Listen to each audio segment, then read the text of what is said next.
Here at Elite FTS, we have a ton of equipment, tons of bars, but one of the biggest pieces that you see all the time, and we have a bunch of them, are these monolifts. Monolifts are an awesome tool, not just for powerlifters that are competitive, but for gyms and facilities that want to have a lot of different people working on their squat all at the same time. But monolifts have some very good things about them and have some very bad things about them. First, the good things. When you're using a monolift, the best part is you don't have to walk out your squat. Anybody that competes knows that walking out your squat kind of sucks. So when you have a team around you, we have somebody to operate the monolift, you do not have to walk out your squat, which means you can probably squat more weight, and that's what we all want to do. The second thing that's really, really beneficial about a monolift is that it allows you to really focus on your technique and form and locking yourself underneath the bar. Too often people find themselves unracking the bar, taking a couple steps back, and then getting tight. With the monolifts, all you have to focus in on is getting tight under the bar, stabilizing that weight, and making sure you're ready to lift. The other benefit of using a monolift is that you can adjust the height for squatters of all different sizes.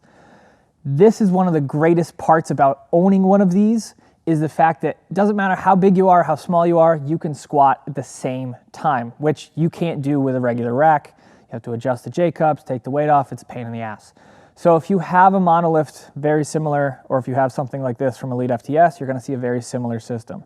Some sort of a pin system, a bunch of holes with a bunch of numbers, as well as this hydraulic jack. Now, most people get kind of nervous around this section of a monolift because they don't really know what's gonna happen or how to work it. Very, very simple design. And like I said, 99% of monolifts have the same sort of design here. So you have here is a jack, right? We have a little knob here. Left is to loosen. Hey, that lowers. Left, loosen, lower, very simple. Now, what we want to do, if we want to increase the height of this monolift, we tighten that back up and we start pumping the jack. So what I do with my training partners is we all kind of know what number our height is, and as you can see here on this version, it's all numbered.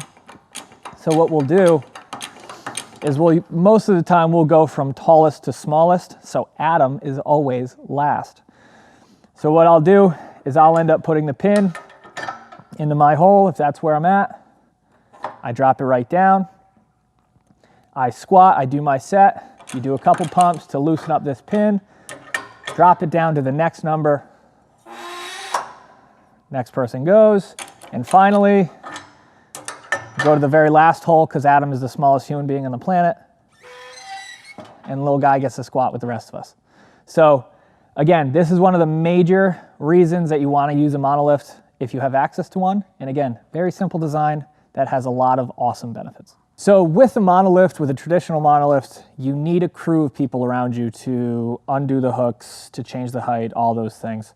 But if you train by yourself, and I know a lot of you do, and you have a garage gym setup or you have a rack that you use, we have, at elitefts.com, monolift arm attachments. So these are non-pneumatic, they just kind of swing with gravity, but they are a good alternative if you want to have a monolift experience in your home gym, your commercial gym, without the big bulky monolift.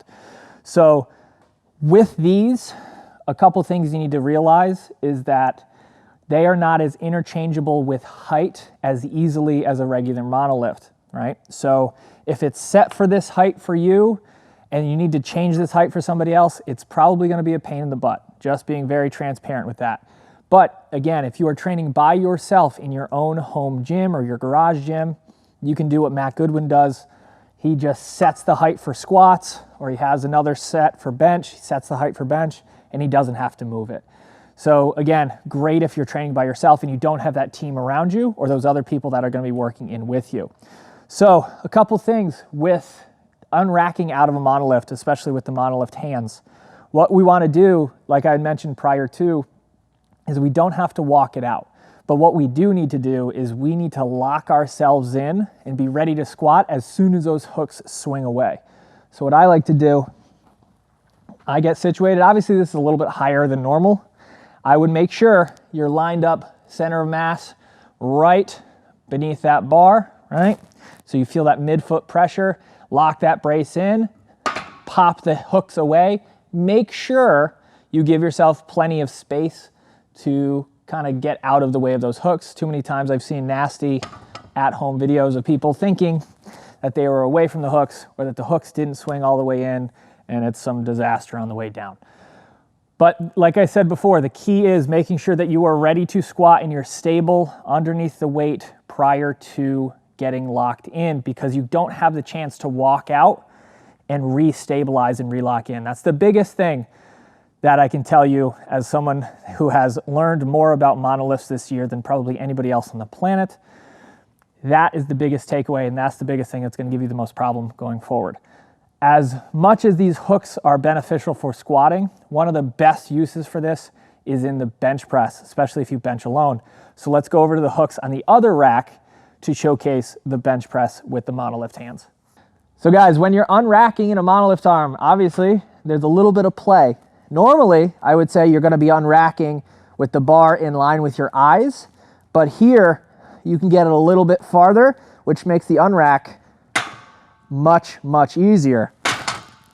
So like I said before, because of that, because you don't have that distance to get tight against, you don't have the J-cups that you're pulling out of to kind of bind up and tense up those lats against, you need to make sure that you're getting nice and tight, get everything locked in before you unrack so that you can maintain that really good position